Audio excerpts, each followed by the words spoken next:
I'm really thankful to all our worthy panelists who really gracefully, graciously agreed on a single call, and maybe some of you only agreed on a WhatsApp message, right? So thank you so much, humbled and thankful. Without wasting any moment, all of us have been in discussions, in parallel sessions, and we have attended keynote speeches on 10 major themes of the conference, and the conference overarching theme was revamping education for changing world. Or I would put up the first question to all three of you. You can share your take on this, and then we will move on with the further questions. The very first question for all of us, I think, which is very important and highlighted, is what specific skills should future education prioritize to prepare students for rapidly changing world?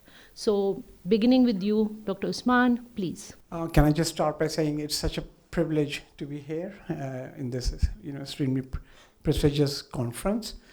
I think for me, we need to divide the skills into two levels. So you have technical skills, and then you have human-centric skills.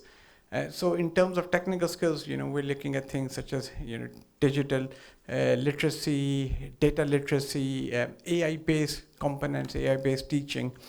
And then the second component I think we really need to look at is the human-centric aspect.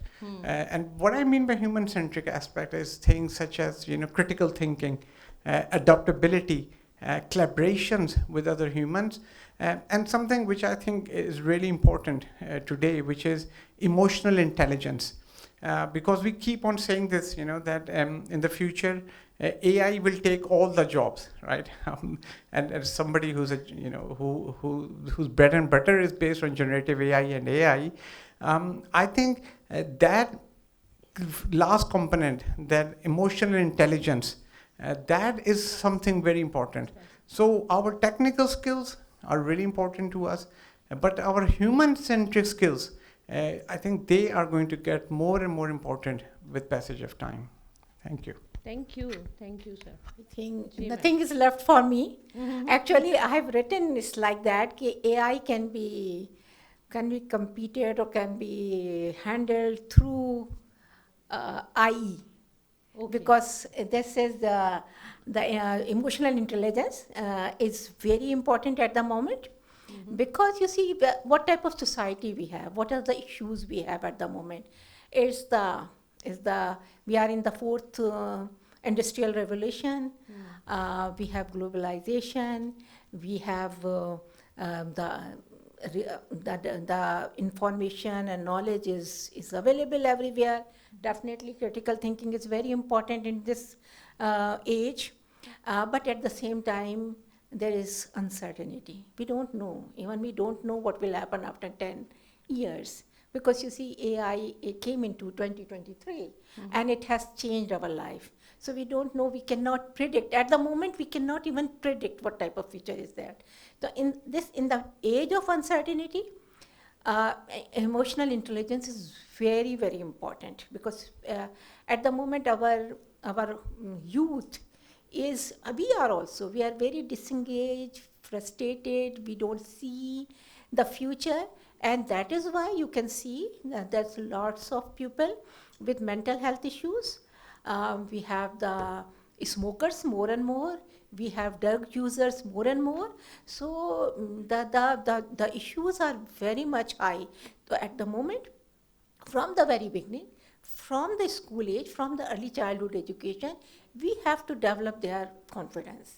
We have to develop their emotional intelligence, and this emotional intelligence should be included in the curriculum, should be included in the teaching and learning in every aspect. So this is my Thank you, ma'am.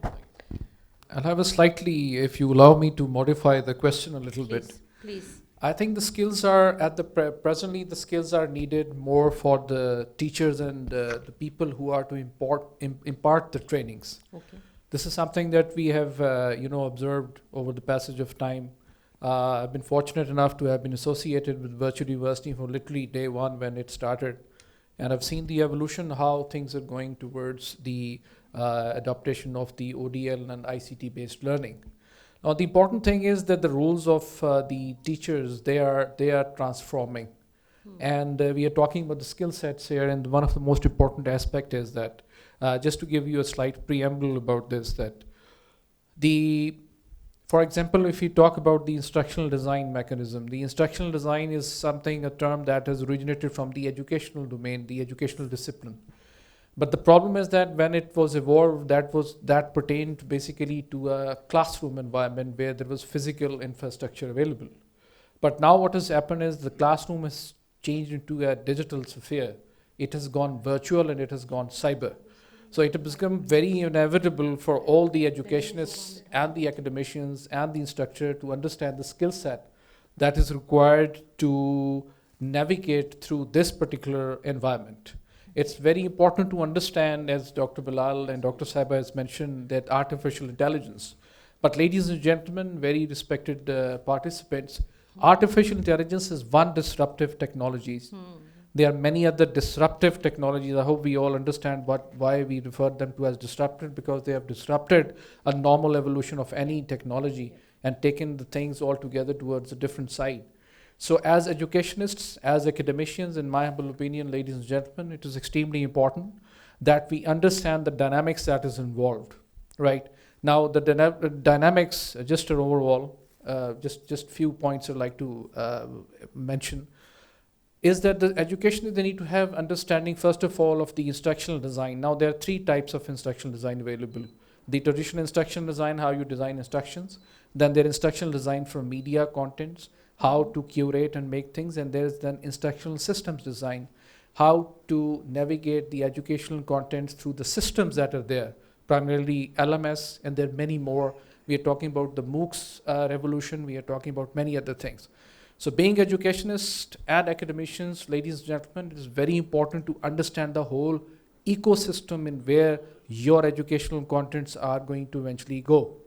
If we do not have the understanding of the ecosystem on where the system is, we will either not be doing justice with the content, because we will not be able to harness the power of media for that matter, or the features that a learning management system gives us, and many other things. So this is one. Secondly, most importantly, ladies and gentlemen, we have to have a different 360 perspective and from educators, become adjudicators. For adjudicators, people who actually judge, evaluate and assess the content. Because please bear this in mind, आने वाले वक्तों में students के पास ये privilege होगी कि वो किससे पढ़ना चाहते हैं और कैसे पढ़ना चाहते हैं. ये बड़ा करीब भी बात है, ये इतनी दूर की बात नहीं है. It's few years and these things are going to change. उसमें फिर survival of the fittest will be there. Your content, your pedagogy, the way you talk, your LMS has to be top notch. कि वो student के पास ये option हो कि he or she is trying to opt for this particular. तो उसके लिए I'm sorry to take a little bit more time, but this is, I think, important. The skill set is required, that is required for all the educators. Now we'll have to have the perspectives on learning management system, the understanding of media contents development. If we are talking about having this media elements are there, text, audio, video, everything. So the understanding, I'm not saying that you should, dig down deep and have a, professional certification in this, but you need to have the understanding so that we can curate, modify and develop content that is at par with what will be required in the future, very near future. Thank you, sir. Thank you so much. Dr.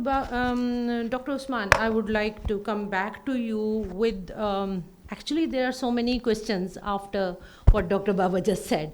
But let's begin with this, that having these technologies being integrated, I would not say that every classroom in Pakistan already has them, but yes, these are being integrated. As Dr. Baba mentioned, that students are going to be, I would say, will be having more power than before, right? How do you see the classroom interactions, methodologies, and ODL, open distance learning interactions and methodologies being changed over the period? बिल्कुल I think I come back to what we have been discussing about is that the single most disruptive force right now is AI. Okay? So, and especially generative AI, जो कि, I think we all are seeing the power of it, large language models के आप उसको कहें कि मुझे एक ऐसे लिख के दो तो वो आपको शानदार ऐसे लिख के देगा, और उसको आप कहें कि मुझे पोइट्री करके दे तो वो पोइट्री आपको करके दे देगा. So we really have to integrate that aspect. We have to integrate that AI aspect into our curriculum, into our teaching. And what at least I am seeing in some of the more advanced countries is that they are adopting AI to lead to something that we call as adaptive-based platforms.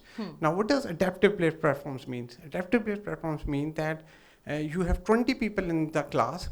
Each of them is learning in their own level, in their own understanding, and that level and that understanding is coming back from AI-based feedback. So AI-based feedback is seeing कि जी ये बच्चा कितना समझ रहा है, इसको कितनी समझ आ रही है, और उसके मुताबिक वो content जो है ना वो उसका set कर रहा है. So we are moving away from this concept कि जी one class, 20 students, all of them are teaching the same thing, or they're learning the same thing. We're going away from that. We're moving towards this concept of adaptive learning, in which each person is learning based on their own capability, their own capacity, and that has been integrated, or that's been obtained through AI-based teaching. So I think that is something that I see. Thank you. Recently, we attended a conference at the University of Lahore as well. And I think that was the key takeaway, that we need to realize now that this is not something that we can bar or we can ban. Actually, we need to include it and adopt it. Dr. Rizvi, hearing all these innovative pedagogies and all these interactions with technology, with AI, there were two major themes in the conference as well, and those were inclusion and equity. How do you see this integration of technology and AI brings challenges, and how do you see we as educators, we as academia, handle those challenges of inclusion and equity in our school, in our classrooms or online learning? Definitely. Please. And you see, inclusive and equity is possible because of all these quote unquote disruptive technology. But at the same time, this is a big challenge to achieve the equity and access. And for that, we need to work on our infrastructure. People here in Pakistan, you see the electricity problem, the internet connectivity problem. In this age, we have to develop the, like you said, that instructional material in such a way that it is available offline. It requires low bandwidth through which student can work on it. So we have to provide it accessible. Right. Its accessibility is very important to have this inclusion and equity. And also the material is also in the languages. Language is very important at that moment. The developing students' English language skill is important, but at the same time, their local languages should also be integrated in this type of instructional material. So in this way, equity and inclusion is possible, but in equity and inclusion both are at the conceptual level. And the conceptual level equity, when we say equity, first of all, we educators should believe, our policy makers should believe that everybody can learn. This is the thing. Everybody can learn and everybody should have very fundamental right to learn. And this thing, understanding it and bringing it into the policy level or bringing into practice level is very, very, at the moment, very, very difficult. And then during the lunch time, I was talking with some people here at Allama Iqbal Open University faculty. I'm saying that in the morning they said that 26 million people, children are out of school. Now these out of school children will not come to the school because they don't see the economic return of that degree or their qualification.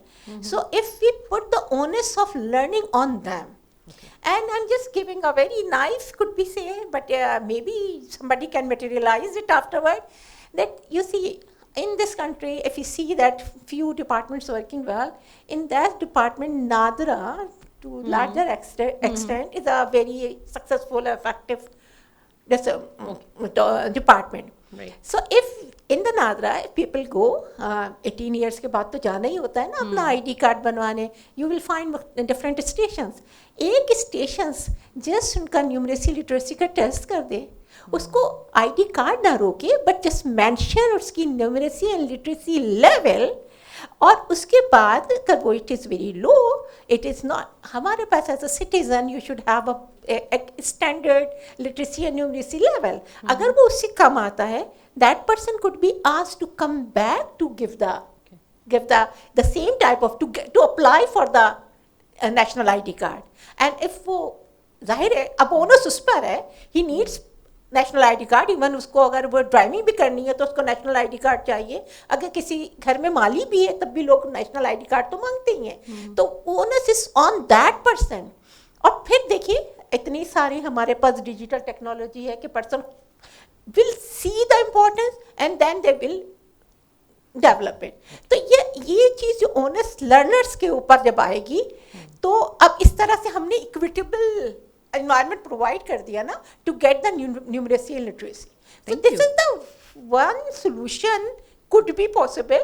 लेकिन मैं हमेशा ये solution as a dinner time, as a lunch time देती रहती हूँ. I don't know how big this. नहीं, आज आपने बहुत अच्छी जगह वे फॉरवर्ड में दे दिया madam. Okay, thank you.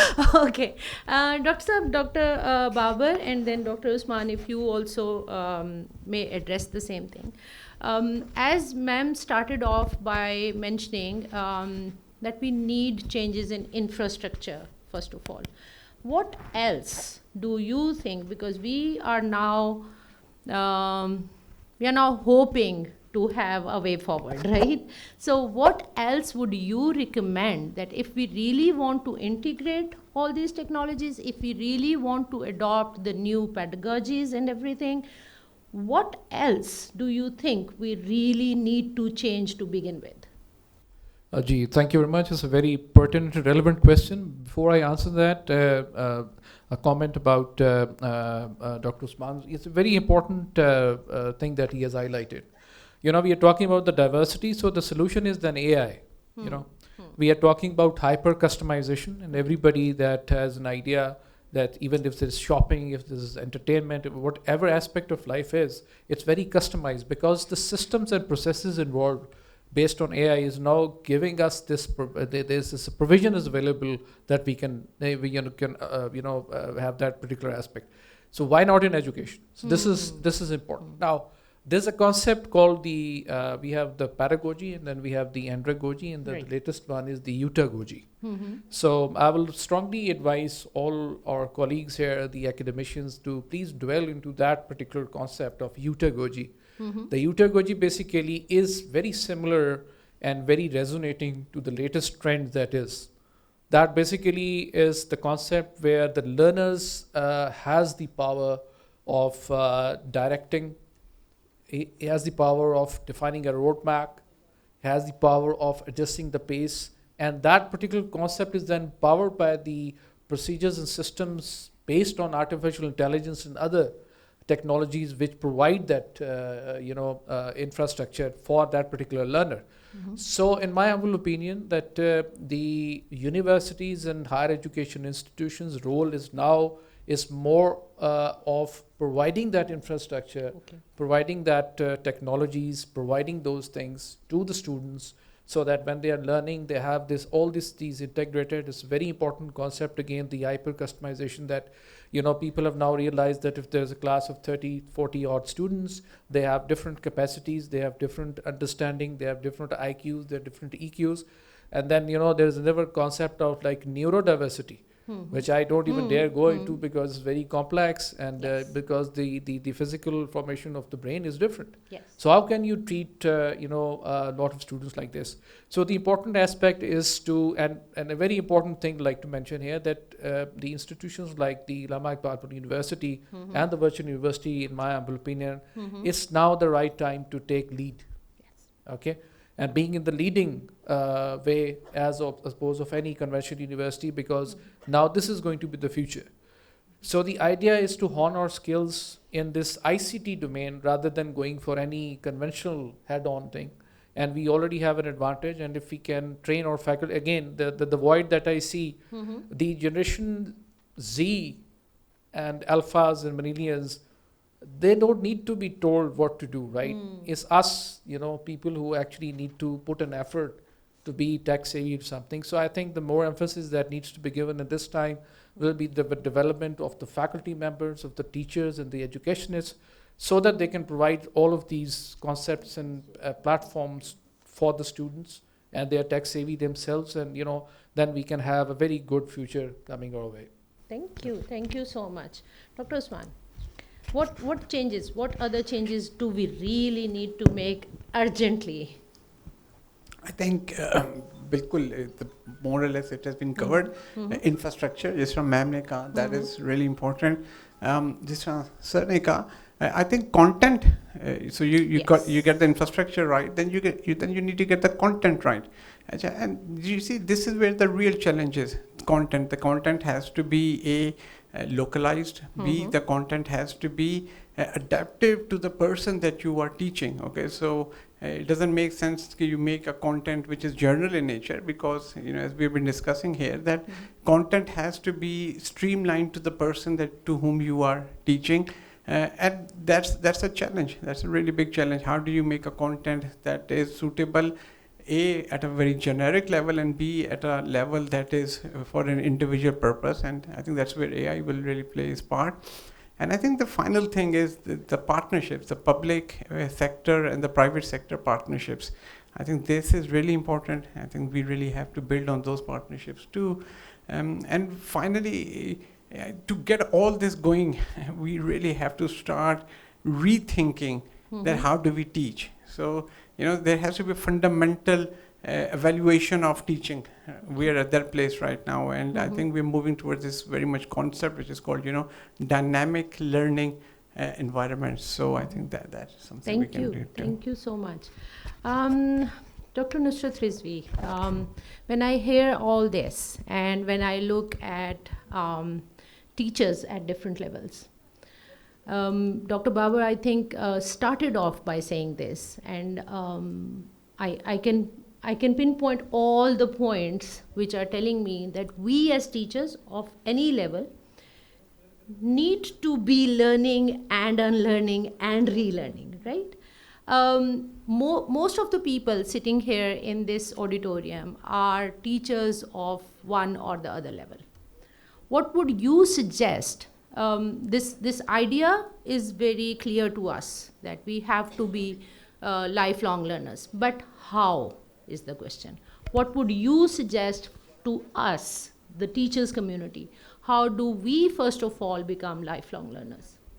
Collaboration is very important. Thank you. Multidiscipline, interdiscipline, within discipline, collaboration with even collaboration with non-human agents, collaboration with human agents.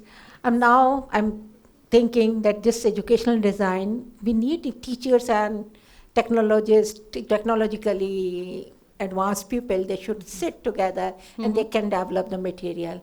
We have to collaboration with the psychologist, clinical psychologist, education and the psychology departments are there, but we don't collaborate. Health education and schools, the role of the healthy school, safe schools. So this type of thing, this collaboration is required at different level. Now, these teachers cannot teach robotics. Teacher cannot teach the technology, but teacher can collaborate with the people, and those universities which has the universities which have multi disciplines, comprehensive university, they are at edge because they have the people inside the university. They are like, for example, Shifa University, a strong department of medical education, a strong department of nursing, clinical psychology, and when I'm establishing education, so I can get the support from others. So if you don't have this type of department, you have to go out. You have to go everywhere to seek this collaboration, because at the moment individual education department, individual teachers, they cannot do anything, because they have to learn, and after that they have to develop learning material for others. So for that, continuous collaboration is very important. Thank you.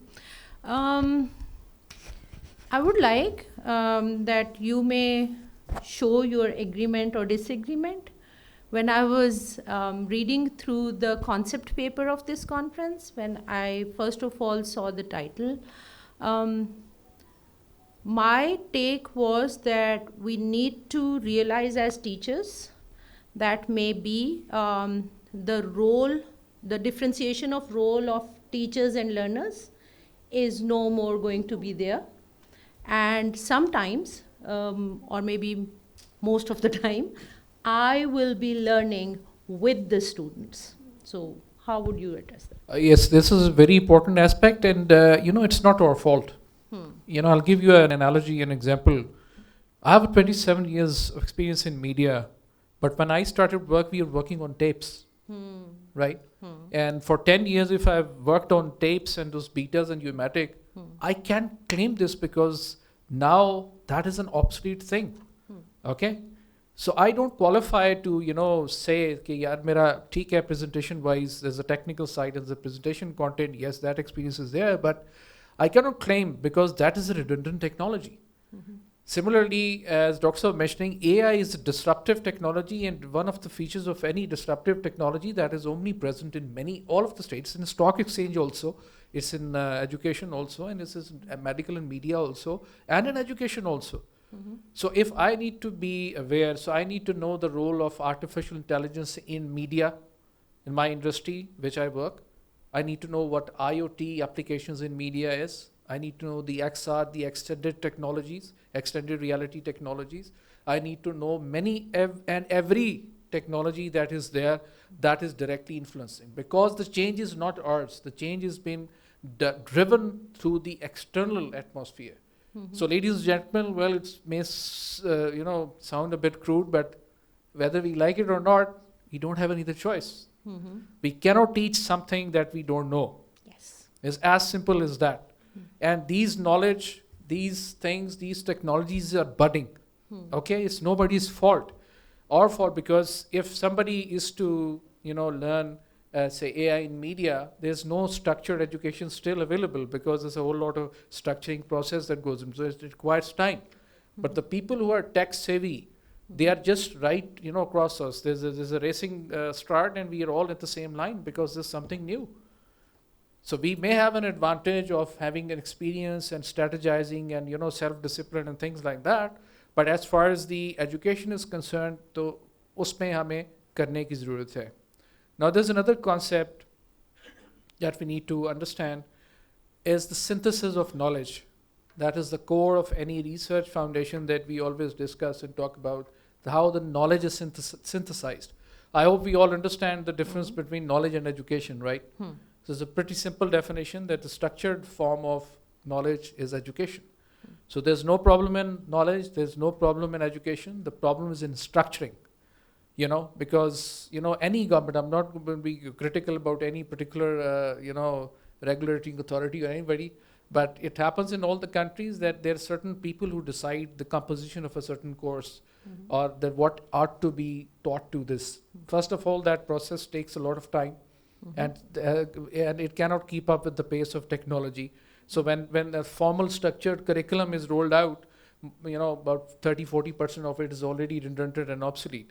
So these are the practical life challenges that we are facing now, and they need to address as academicians, as institutions, as people who know that. So there's a concept called MOOCs. We are all, I hope we all understand what MOOCs are, massive open online courses. That's categorization of MOOCs. There's MOOCs X and then MOOCs C also. MOOCs C actually refer to the community, MOOCs community. For example, if I'm a farmer and I've done research sitting in Sri Lanka, and then I post on my research findings on a certain platform, And then there's farmers sitting in India or Pakistan. Yeah. They add to the body of knowledge, Mhm. and they keep on doing this. So the synthesis of knowledge will keep on occurring through MOOC-C. Mhm. But then again, as I mentioned earlier, there has to be the educationist, the potential of people who can be the adjudicators, of which part of that knowledge needs to be structured, which part needs to be taken, what makes that content reliable, and what actually addresses the industrial or a real life problem. So this is my take. Thank you. So same question, but let me add a little bit more to it. As I said, me as teacher learning with my students, and me and my students learning with the communities. How would you see that? जी बिल्कुल. I think when we talk about lifelong learning, in my mind this is a shared responsibility, and this responsibility is with three stakeholders. Of course, the first one is the individual. Okay, so he has to have the motivation and he has to have the incentive to go for lifelong learning. And then, of course, the institutes. So it's the job of the institutes to provide cutting edge technologies. And then, of course, the employees, employers where they're working, and they have to also incentivize lifelong learning. So जब तक इन तीनों level के ऊपर कोई incentivization नहीं होगी ना, you cannot have successful lifelong learning. And we are starting to see this. We're starting to see that things are starting to become more easier. We've got things such as stackable certifications, then we have got micro-credentials, and then of course these very large open platforms such as Coursera, which is making it easier to go for lifelong learning. But जब भी हम lifelong learning की बात करें ना, what is really important is to remember two things. You can't expect somebody to leave their job and go to lifelong learning. And then you can't expect somebody like me, who's in his 40s with his family to, go away from his family and start learning. So the model has to be incentivized, and at the same time, it has to be friendly model that allows lifelong learning to happen in an environment which is suitable to me or to whoever who wants to do this type of learning. Thank you. Last question, and then we will open the house to take some questions from the audience as well. Now I'm adding something else, and that is that when we are saying that we have to be lifelong learners, we have to be continuous learners as well. I don't know why when I reach you, Dr. Rizvi, being a feminist, I see you have more empathy. So my question again is that to me, it's again a challenge of equity. Like we always address equity in terms of our students' diversity. When we are saying that being teachers, we need to keep learning, we need to adapt new technologies, we need to be learners at the same time, ऐसा तो नहीं होने वाला कि हम कुछ लोगों को बहुत exclude कर देंगे. Please. Yes, but very sensitive topic, very close to my heart. But you see, this is really the challenging thing because women and our family structure is still not changed, not much changed, to some extent changed, but not much changed. And AI cannot do anything in this regard. The women still have they are still double shift workers. Triple shift worker. They are working with the aging parent, they work with the children, they work their family and also the job thing. But at the same times, in last 20 years, we can say that women have demonstrated their resilience. Yes. And at the moment, if you see, we don't have, I cannot quote any data, but at the moment, the learning curve of women is very high. Yes. In fact, in many disciplines, they are far ahead their male counterpart. And in this male counterpart, and the problem again is coming with the emotional intelligence. Yes. Probably emotional intelligence is higher because they are not that they are born with high emotional intelligence, because they are living in that circumstances. They have to, their power is it is necessary for their survival. And because the male members, they are at privileged position in many contexts, and that is why this is they are, and at the moment we have to work with them rather than work. Women, they have shown the potential, and they will be showing their potential. So I'm not worried about women, but I'm really worrying about young boys, Okay. young men, because they have not learned to live with a With a learning woman. with a learning woman, with a powerful woman. They have not learned to live with them. So this is the problem with them. Thank you. Thank you so much. Any question from the audience? And please make it a question, not a comment only. Anyone?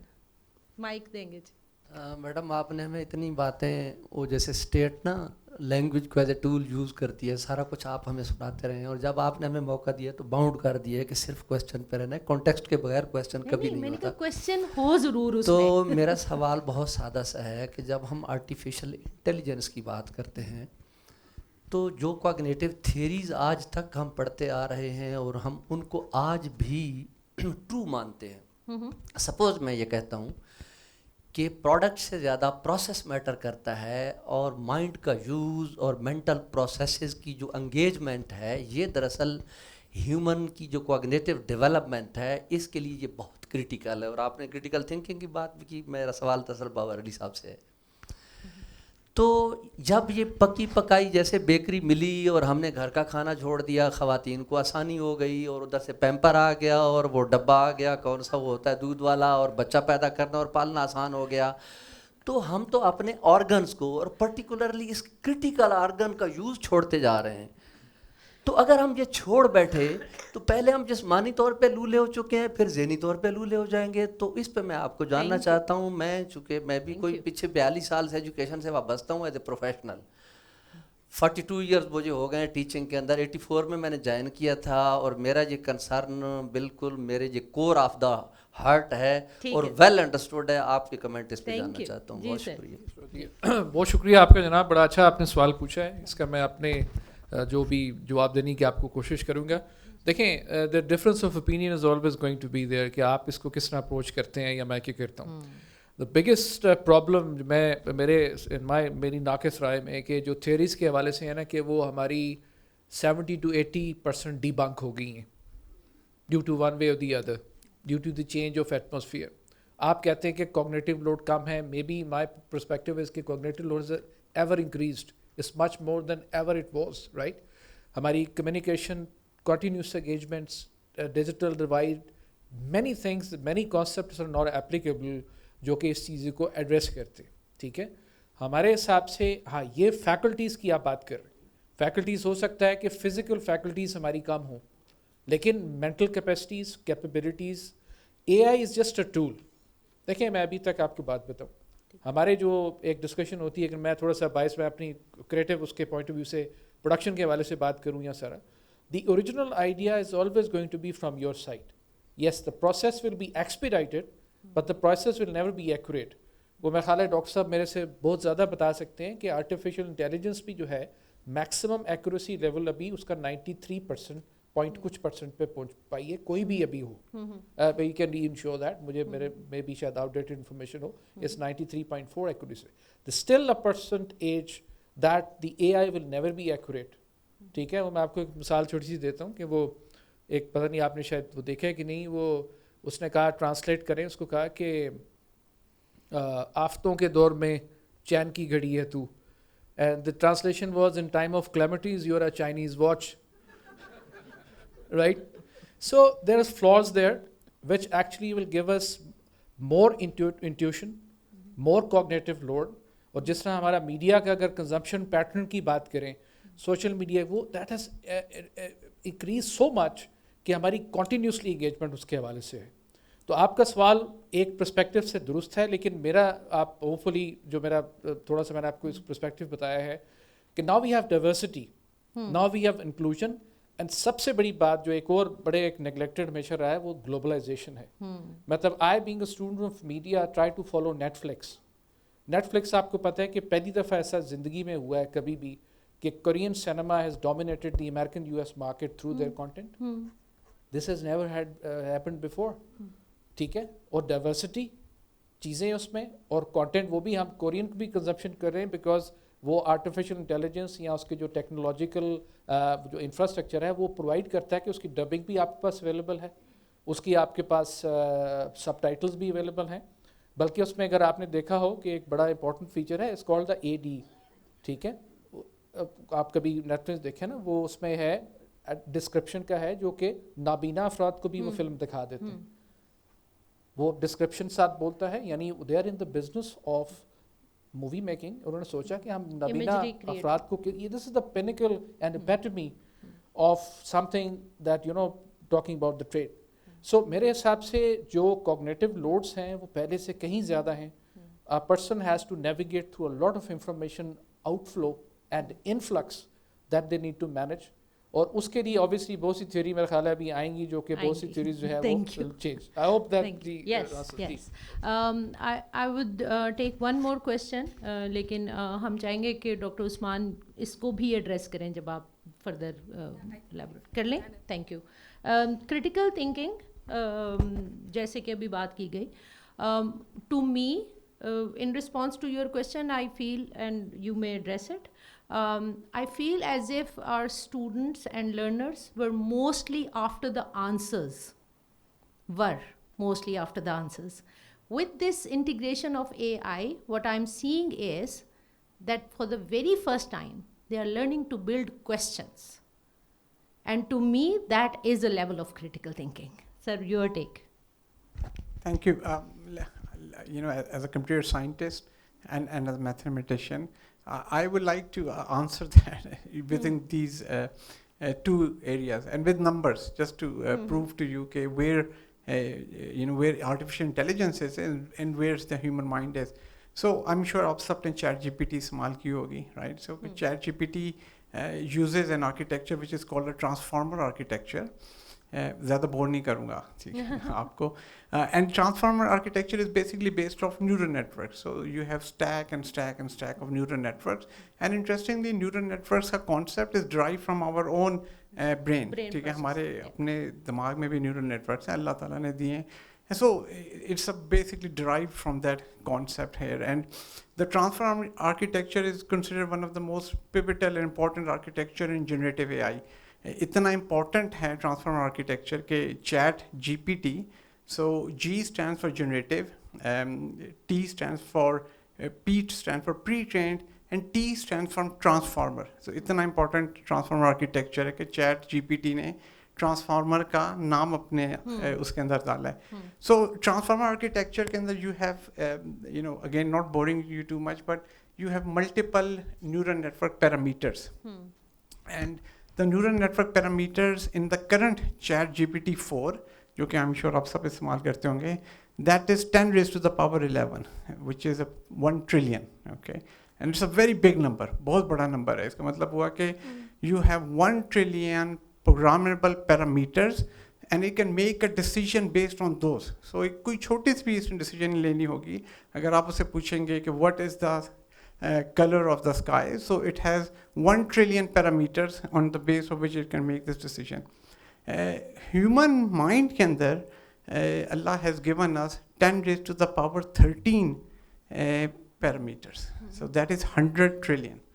So जो कुछ भी आप कहें, we are 100 times still faster than chat.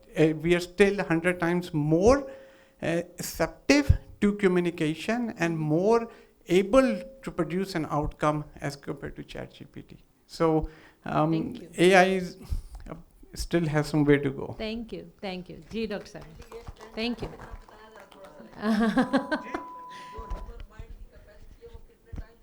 100 times. 10 raised to the power 13. 10 raised to the power 11. Okay, so Dr. 1 trillion versus 100 trillion. Thank you, sir. Thank you. Ji, Dr. Salma. Thank you so much. It was indeed a very interesting discussion. And, you know, I have been using AI and the generative tools.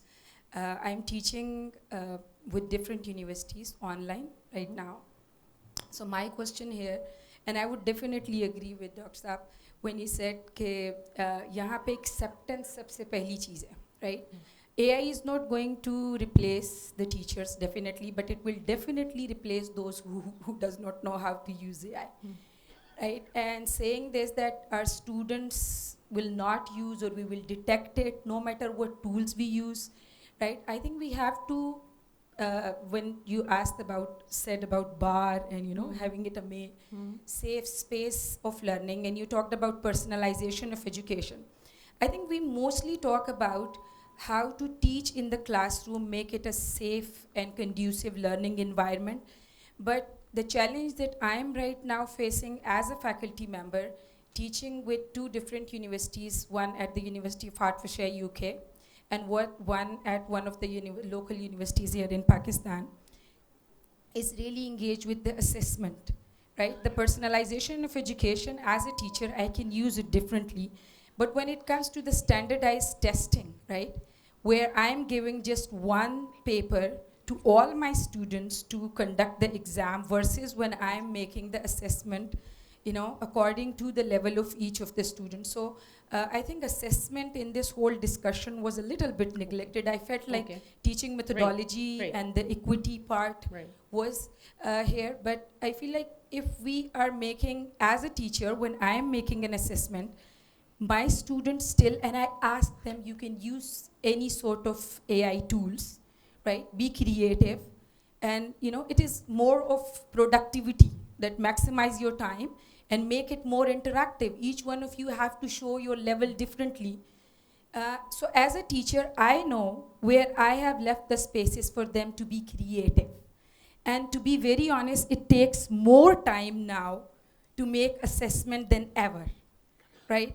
I feel like my assessment is more challenged now with AI than I used to make it, a paper or exam. So I think we have to be, for the assessment, I really want if somebody, any one of you could talk about it, how assessment can be aligned with it and the acceptance of it, really. Thank you. Ji, whoever wants to begin, please, sir. If I can just शुरू करता है हूँ मैं बात, और I'm sure आप फिर आगे इसको. I think जो आप बात कर रही है ना कि assessment based on the capacity that has existed for a very long time. इसकी जो सबसे best example है वो GRE exams हैं. I don't know किसने GRE exam दिया कि नहीं दिया. I gave a GRE exam long time ago, ठीक है ना.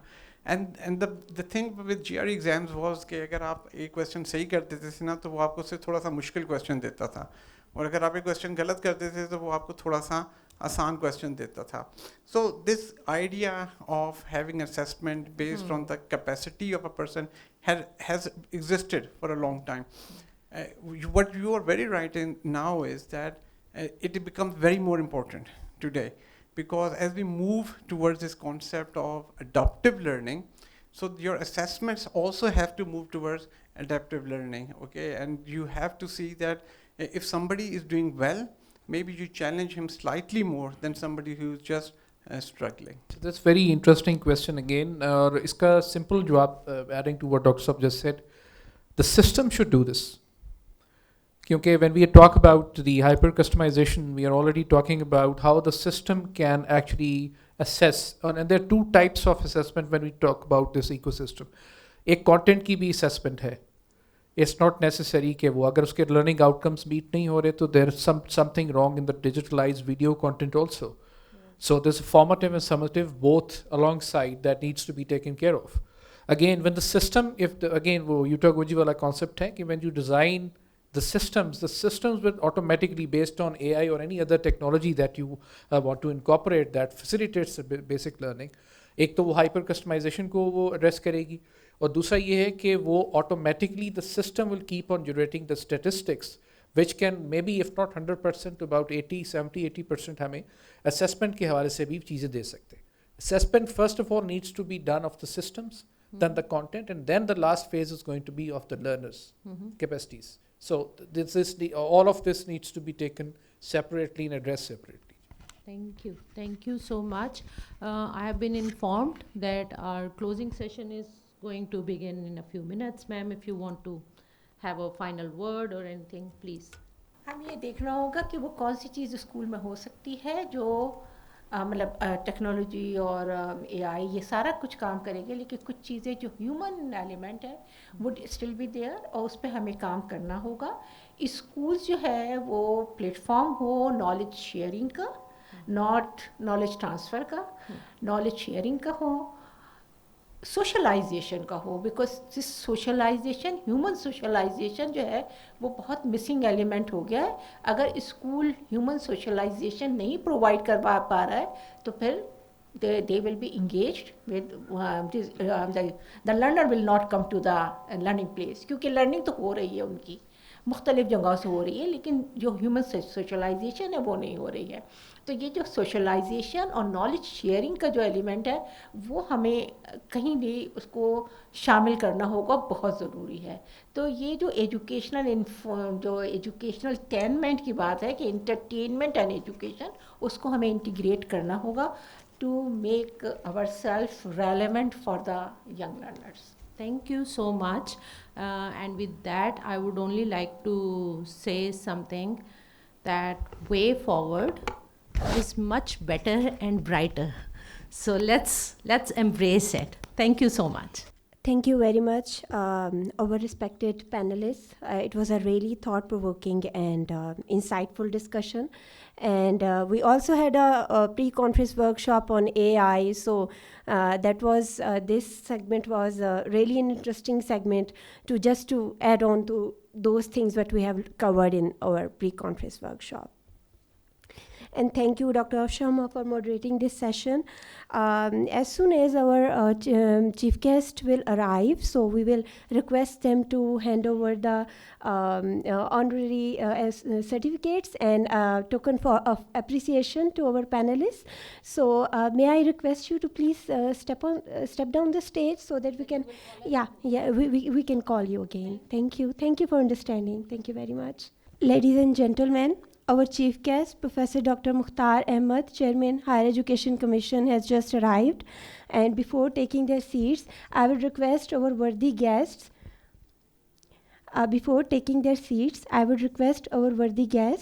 to present the certificates and token of appreciation to the panelists of our Way Forward discussion, which has been just completed.